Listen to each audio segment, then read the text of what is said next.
Hello to all.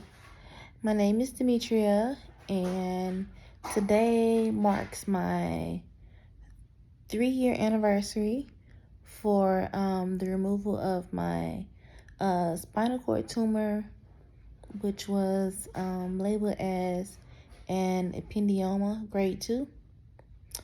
So it's been 3 years. What have I learned in the 3 years that I've been going through this is patience.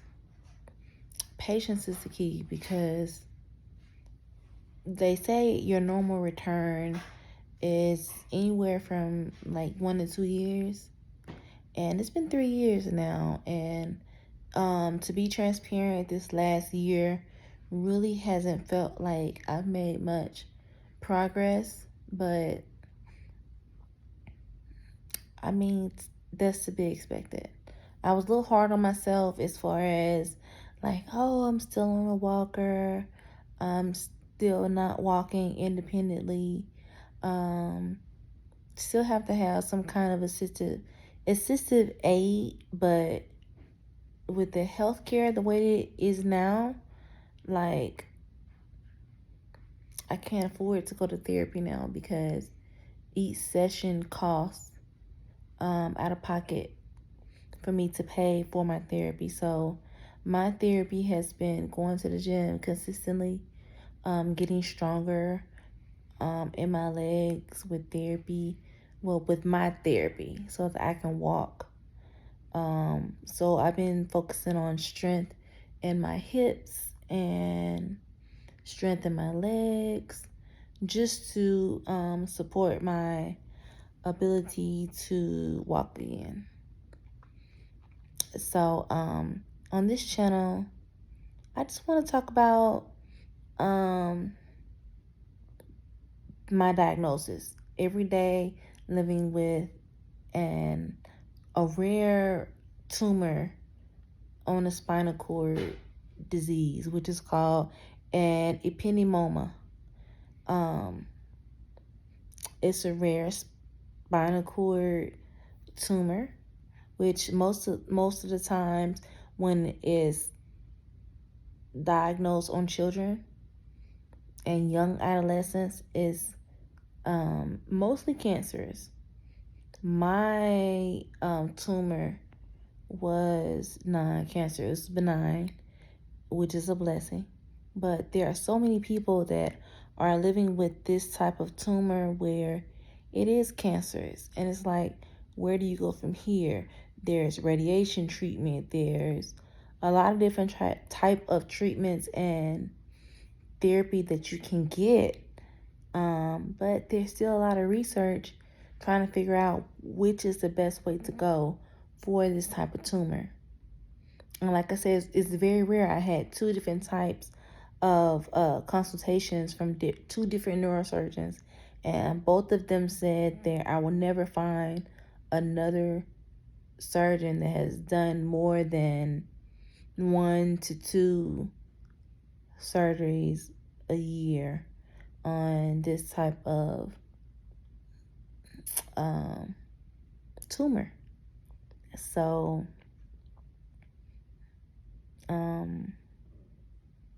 that just kind of leave me at, I had this tumor removed on April 2021. So like I said, it's been 3 years. But now, like I would say the treatment of care normally is removal, even if you had full removal of the tumor, which is what I had. Supposedly 100% removal of the tumor, it still is recommended that you had radiation treatment. And I have not had any radiation treatment. So there's still a small amount of tumor that have reoccurred, that we're kind of monitoring and seeing the growth of the tumor as it progresses. I have not had any radiation at this point. Like I said, we're just kind of monitoring it.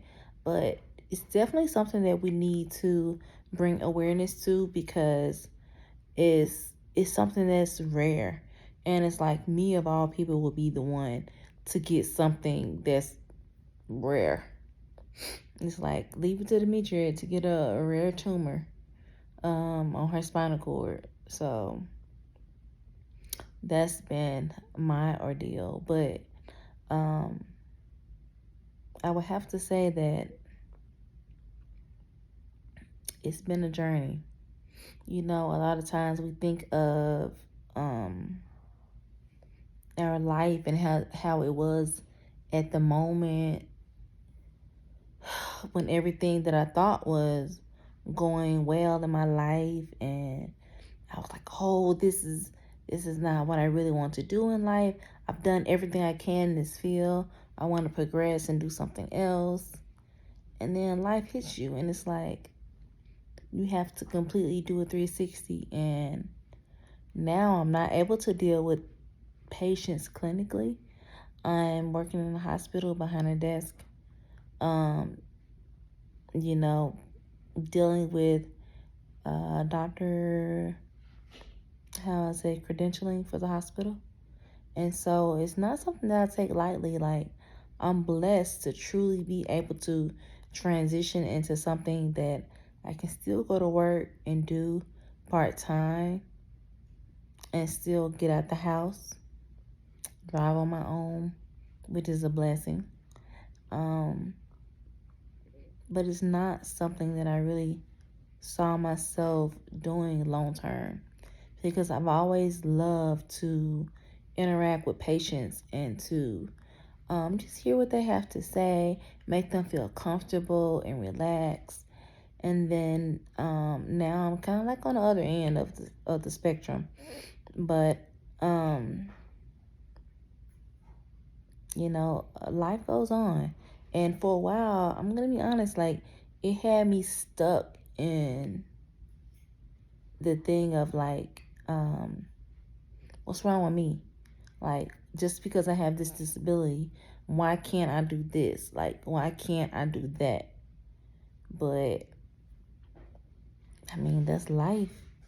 You got to deal with the ups and the downs, and you have to be willing to let go of the way things were in the beginning and to transition into things that are like the here and now. And you have to let things go of the past. And that's been the hardest part for me, is letting go of the last 15 years of my life that I've known as being an oral surgery assistant, making patients comfortable, starting IVs, uh, just being on the forefront of patient care. So now it's kind of like I'm on the back burner. So I'm sitting behind a desk. And, honestly, like it took a toll on me because I'm just now at like after 3 years still trying to wrap my mind around, okay, Dimitri, you have to let things go. Like, this isn't how it was before. And let go of the why me, why her. Like, why did this have to happen to me? Why can't I continue to do this, to do that? I'm just now learning to pray for strength and to let go of how things were before. And like I said, this was a rare tumor.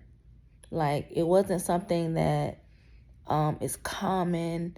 And so a lot of times, like, I run into doctors and neurologists, neuro-oncologists that are like, it's kind of like a case by case thing because it's rare. Like, to have a rare tumor, um, it was just earth shattering. Not only for me, but for my children. I have two children that are 20 and 23. So at that time, they were in college, they were in high school, and learning to deal with me and having to help me was like a 360. And I'm the one that, if you know me, you know that I never relied on anyone to help me when it comes to taking care of myself. Like, I'm the provider, the everything when it comes to my household. And so to learn how to depend on people to help me through that time was hard. And I want to thank you for all the people that was there and that knows how hard it was. My friends, my family, and my close friends that was there for me every day. Even when I was going through rehabilitation, that was the darkest and scariest time of my life. Like, if I didn't have faith, I don't know what I would have done, because it was something you would never even imagine. And to think that's how patients are cared for in this healthcare system. It's I know I've been on the other end, and to be on the receiving end of it, it was traumatizing. I straight up got PTSD from being in a rehabilitation center.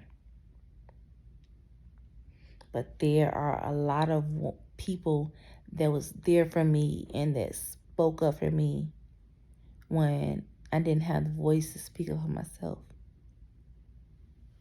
And to be, to shout out the ones that was Tequila. She was there. She was the main number one person that was fighting for me.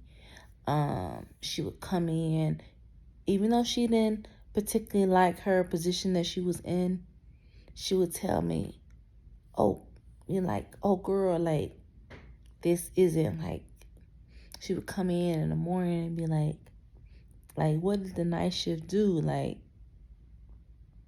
don't even want to speak on everything that happened, but it was horrible.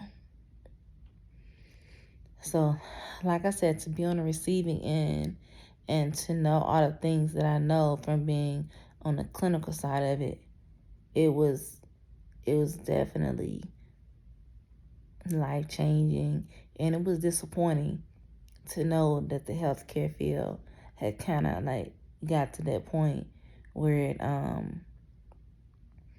it let me down. But my therapist Tangi, she really helped me to know that it's not a race. It's like a marathon.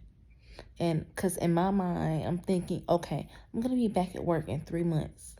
3 months top, when I leave therapy, when I leave rehab, I'm going to be able to walk and go back to work, because that's my mindset.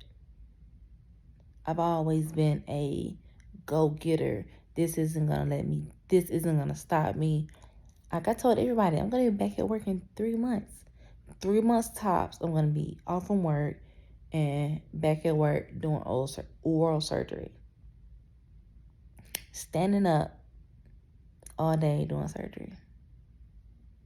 That was my mindset. And so she always told me, she never said that you are not going to be able to do it. She always said that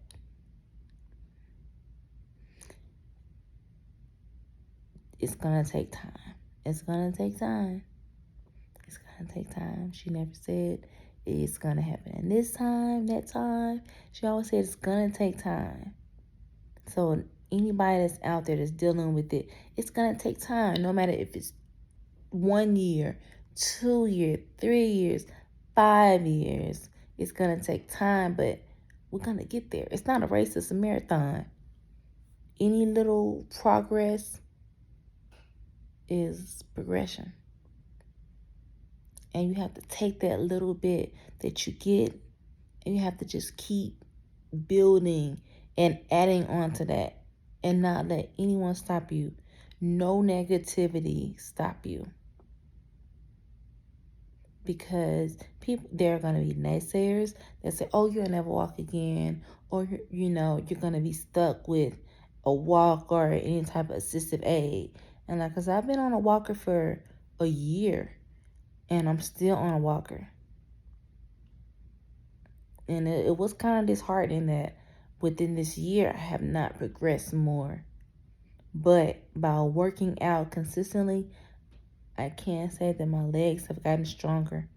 So that's progress within itself. So I can't look at where I am as far as walking on my own, but that's some progress because I can stand longer. I can, you know, um, just in the gym, I can press more weight, which means I can stand more weight on my own legs.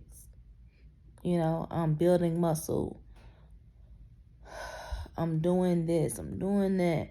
So I try not to look at the negative, but the positives. Because every day isn't going to be a positive. You're going to have the negatives. But it's okay. Just as long as you keep going and you don't stop. And so that's what I'm looking at. I work 3 days a week. I try to work out at least 4 times a week. And even that is tiring for me versus what I was doing before. But I'm still doing it. So don't you dare let anyone tell you what you can and cannot do. Because if I can do it and I'm tired and I'll only work 3 days a week, which is 17 hours a week, but pending that I'm on all kind of medication, I'm on muscle relaxers, I'm on pain medicine, all this, but I'm still able to work out 4 days a week. I dare you to let me beat you. Because at the end of the day, I'm going to go get it. There may be some weeks where I hurt more and where I'm not as motivated as more. But you best believe on that next week, I'm going to be right back at it. And I'm going to go get it. Because I have my support system. And I have not just that, but my own will and my own mindset to go after it and to be better than I was yesterday. Because I'm not going to stop. I was working out before this happened. So I'm going to continue to work out afterwards because I know the benefit of it. So don't let somebody in a wheelchair fool you. Just because I'm in a wheelchair, you think I'm weak and I'm soft. No. I'm a go-getter. So you best believe that I'm stronger than the most of you. So don't let that stop you. Keep going strong. Keep motivating others. Because when other people see you out there and they see you coming consistently and they see you going, whether you want to or not, you are motivating others. And they see me at the gym and they see me in my wheelchair and they're like, you're such an inspiration to us. Like, if you can be here, like, it's like, why can't I? And I'm not thinking like that. I'm just trying to do what I can do for me. But the fact that I'm motivating others and inspiring others, like, I love that. And if I'm inspiring you, like, I'm appreciative of that because, man, life is short. You never know what's going to be on the other side. Like, it happened to me. I never thought it would happen to me. But now that I'm on the other side, I see all the stigmas of being, I hate to say disabled, but disabled.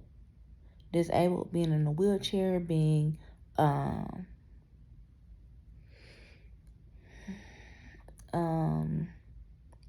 being in a wheelchair. I drive with hand controls. I pretty much do everything on my own. But there's an adaptive lifestyle.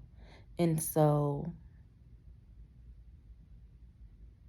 like I said, like, dare anyone say that it can or cannot be done. Because it can. It's just how bad you want it. So, like, this is year 3. This is year 3 for me. But next year, hopefully year 4, I have more of an update. This channel is going to be kind of dedicated to my progress from here as a wheelchair user to a walker, just for overall strength and for getting around the disability and the stigma that people have of people that has a disability. I drive, I get myself dressed independently. I do my own showers and everything independently. So this channel is going to be kind of like a full-on diary of a person living with grade 2 epinioma on the spinal cord that was benign. Most of the times when it comes to an epinioma is in children and in young adults, it's cancerous.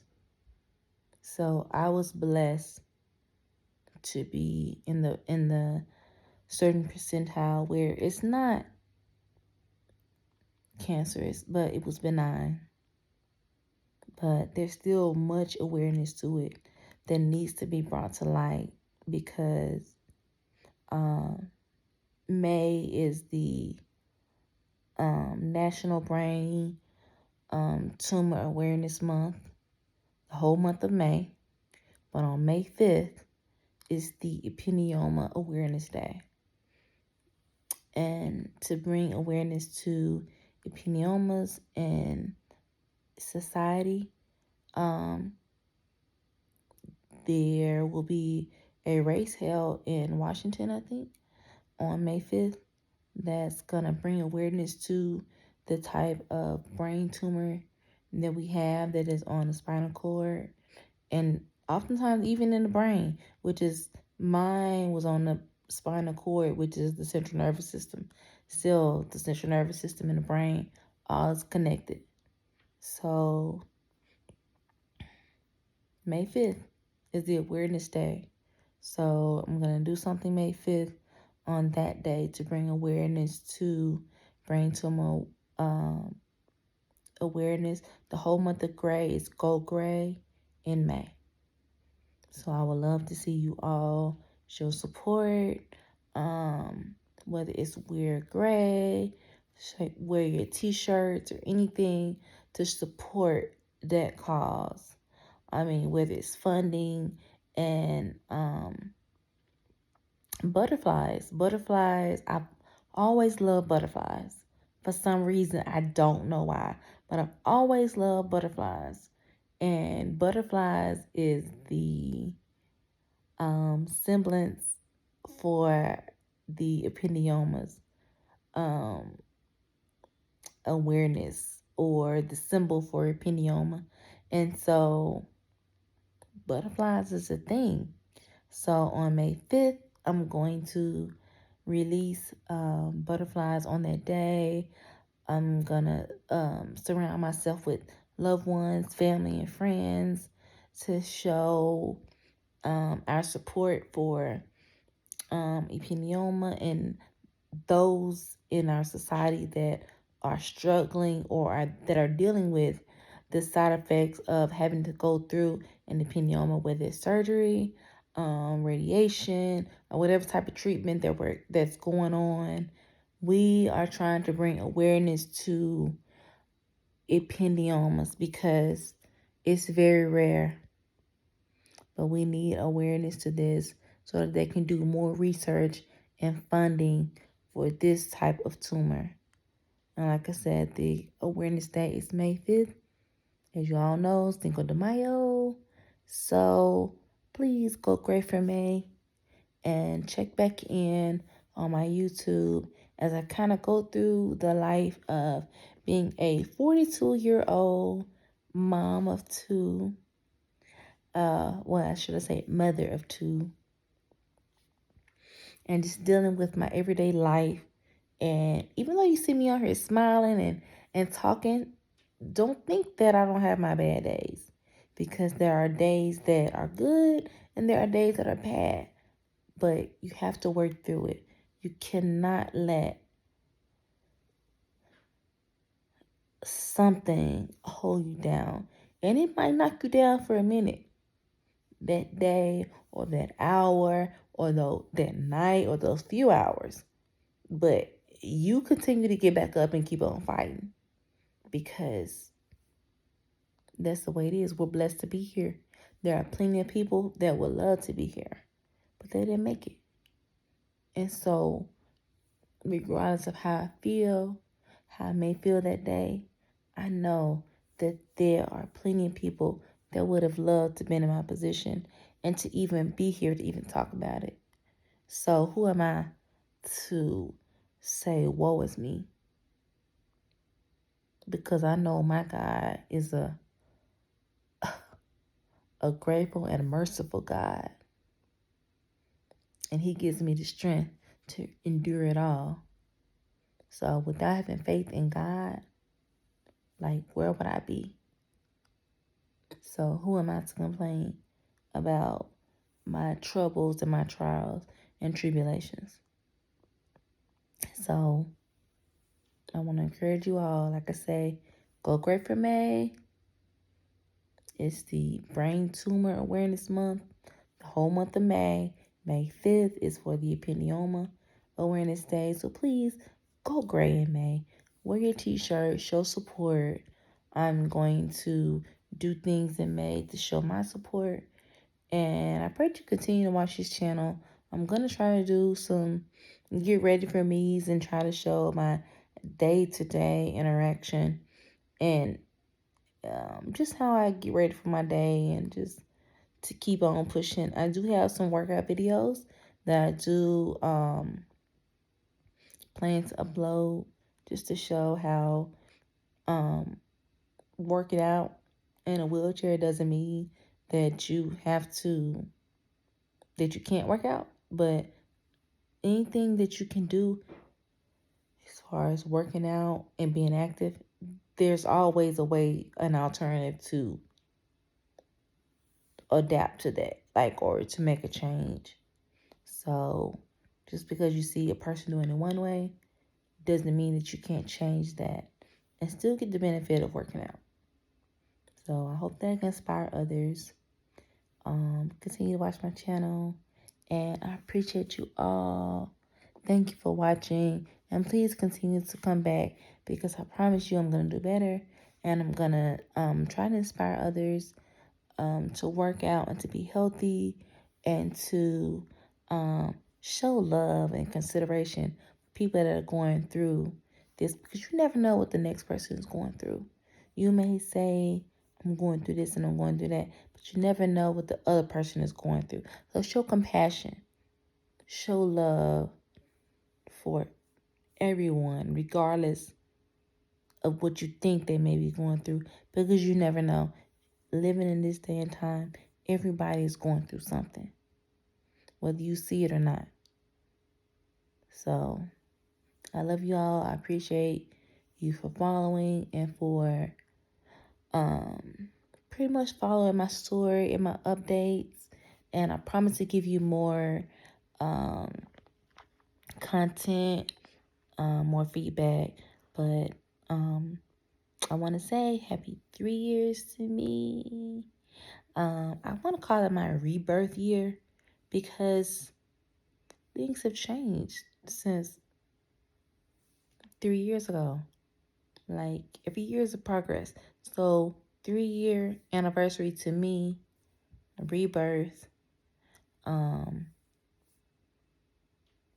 There's a change every year. If it's small or if it's large, there's still a change. Even if it's not. Happy 3-year to me. And please come back and continue to follow my journey. Thank you, and I appreciate you all. And I'll see you soon. Bye.